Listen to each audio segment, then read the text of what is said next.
Assalamualaikum warahmatullahi taala wabarakatuh. Alhamdulillah rabbil alamin wassalatu wassalamu ala asyrafil mursalin wa ala alihi wa sahbihi ajma'in. Rabbi shrah li sadri wa yassir li amri wa hlul 'uqdatam min lisani yafqahu qawli. Alhamdulillah rabbil alamin. Bertemu lagi kita pada pelajaran sirah kita pada tajuk yang seterusnya, iaitu tantangan kafir Quraisy terhadap dakwah Nabi Muhammad sallallahu alaihi wasallam. Sebelum ni kita tengok tajuk, kita baca pada tajuk dakwah secara terbuka. Apabila Nabi berdakwah secara terbuka, ramailah banyak tantangan yang dihadapi oleh Rasulullah SAW ketika dia berdakwah. Baik, kita baca pada tajuk ini, tantangan kafir Quraisy terhadap dakwah Nabi Muhammad sallallahu alaihi wasallam. Yang pertama, Abu Lahab, iaitu bapa saudara Rasulullah sallallahu alaihi wasallam, ialah seorang penentang yang kuat sehingga namanya diabadikan dalam Al-Quran. Abu Lahab juga ialah musuh utama yang sentiasa memfitnah baginda. Nombor dua, orang kafir Quraisy yang amat marah kepada baginda sentiasa mengganggu baginda ketika baginda berdakwah. Baginda pernah diludah dan dilemparkan najis unta. Baginda juga dituduh sebagai ahli sihir dan gila. Itulah ketika Nabi Muhammad berdakwah, itulah antara tantangan-tantangan yang diterima, terutama daripada bapa saudara dia sendiri, Abu Lahab. Kemudian yang ketiga, orang kafir Quraisy berasa semakin bimbang atas penerimaan agama Islam dalam masyarakat Arab Mekah yang dibawa oleh baginda. Mereka berjumpa dengan Abu Talib dan mengadu tentang hal tersebut. Abu Talib ni pun bapa saudara Nabi juga. Dia pun tak Islam juga, tapi dia seorang yang baik dan dia sentiasa menyokong apa saja yang Nabi SAW buat. Kemudian nombor 4, Abu Talib berkata, aku boleh memberitahu Muhammad, tetapi aku tidak boleh berbuat apa-apa kerana Muhammad menjalankan perintah Allah. Sesungguhnya tiada siapa dapat menghalang perintah Allah. Abu Talib kata, hampa mai jumpa aku ni, aku boleh cakap je lah kat dia, kan? Tapi aku tak boleh halang kerja-kerja dia. Kemudian yang seterusnya, nombor 1, 2, 3, 4. Nombor 5, orang kafir bertambah marah apabila mendengar pengakuan Abu Talib.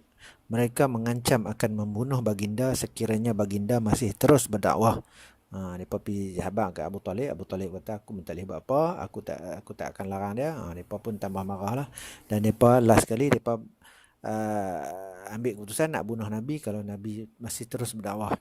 Kemudian yang seterusnya, Abu Talib berasa bimbang dan terus berjumpa baginda, lalu menceritakan tentang harta yang telah ditawarkan oleh pembesar-pembesar Quraisy supaya baginda menghentikan dakwah Islam.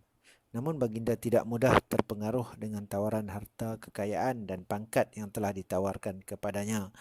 Abu Talib terharu mendengar pendirian anak saudaranya itu. Okey. Orang Arab tu kata kalau Nabi Muhammad ni nak jadi raja, mereka akan nanti dia jadi raja. Tapi kalau nak jadi ketua, kalau nak kaya, mereka boleh bagi. Tapi dia kena hentikan dakwah dia. Yang tu lah yang mereka suruh. Tapi Nabi Muhammad tak terima. Kemudian Abu Talib pun rasa terharu dengan pendirian Nabi Muhammad. Kemudian pada muka surat 10 tu dia kata, Abu Talib terharu mendengar pendirian anak saudaranya yang tegas itu. Beliau bertekad melindungi anak saudaranya itu yang telah dipeliharanya sendiri sejak kecil lagi. Bila Nabi Muhammad kata macam tu, dia pun tak apalah. Kalau macam tu, kita sama-sama lah. Dia walaupun dia tak masuk Islam, tapi dia melindungi Nabi Muhammad. Sebab dia bela Nabi Muhammad daripada kecil lagi kan. Selepas Datuk Nabi Muhammad meninggal, umur dia 6 tahun, dia terus duduk dengan bapa saudara dia itu, Abu Talib. Jadi Abu Talib bela dia daripada kecil lah, daripada umur dia 6 tahun. Kemudian akibat tidak menerima tawaran itu, pembesar-pembesar kafir Quraisy berasa amat marah. Mereka mula menyeksa orang-orang Islam yang lemah. Baginda juga turut terkena tempias daripada kejahatan yang dilakukan orang-orang Quraisy. Pintu rumah baginda dibaling najis oleh Ummu Jamil, iaitu isteri Abu Lahab. Mak menakan dia sendirilah juga tu. Manakala Uqbah bin Abu Muqayyid menjerut leher baginda ketika baginda sedang solat. Dan Nabi Muhammad tengah sembahyang dekat Kaabah, dia pergi ambil kain serban yang ada dekat Nabi tu, dia jerut leher Nabi. Para sahabat juga turut diseksa oleh pihak kafir Quraisy. Orang Islam menderita atas kekejaman yang dilakukan oleh kafir Quraisy itu. Ketika mereka di Mekah, mereka mendapat tentangan yang sangat buruklah daripada orang-orang kafir untuk dakwah Nabi. Ketika Nabi berdakwah tu, ramailah orang-orang yang lemah menerima Islam, jadi mereka tu semua diseksa. Kemudian yang terakhir, melihat seksaan itu, baginda mengarahkan para sahabat berhijrah ke Habsyah.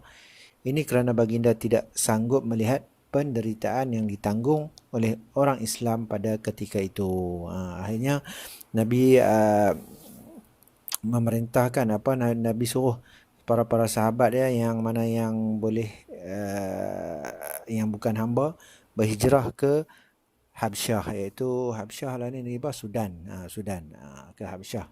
Sebab di Habsyah ada seorang raja yang baik. Di sana ada seorang raja yang baik. Jadi dia suruh sahabat dia, beberapa orang sahabat dia pada ketika itu berhijrah ke Habsyah dulu. Okey. Tengok latihan di bawah tu. Buat latihan tu. Waraqah bin Naufal, Sayyidatina, Gua Hira, turunnya Arab. Nombor 1, Rasulullah SAW menerima wahyu yang pertama di mana? Yang kedua, peristiwa apa? Wahyu berlaku pada bulan Ramadan. Peristiwa apa? Peristiwa wahyu berlaku pada bulan Ramadan. Nombor 3, kehidupan masyarakat jahiliah amat teruk. Yang keempat, Rasulullah SAW meminta Khadijah menyelimuti baginda yang gemetar ketika itu. Dan nombor 5, menasihati agar baginda berhati-hati. Siapa dia menasihati dia agar baginda berhati-hati? Okey, yang tu buat. Nanti snap, hantar kat saya. Nanti saya bagi nombor telefon. Okey, insyaAllah kita akan sambung pada tajuk yang seterusnya, iaitu berhijrah kot. Hijrah yang pertama. InsyaAllah nanti kita akan sambung. Wallahu a'lam. Assalamualaikum warahmatullahi taala wabarakatuh.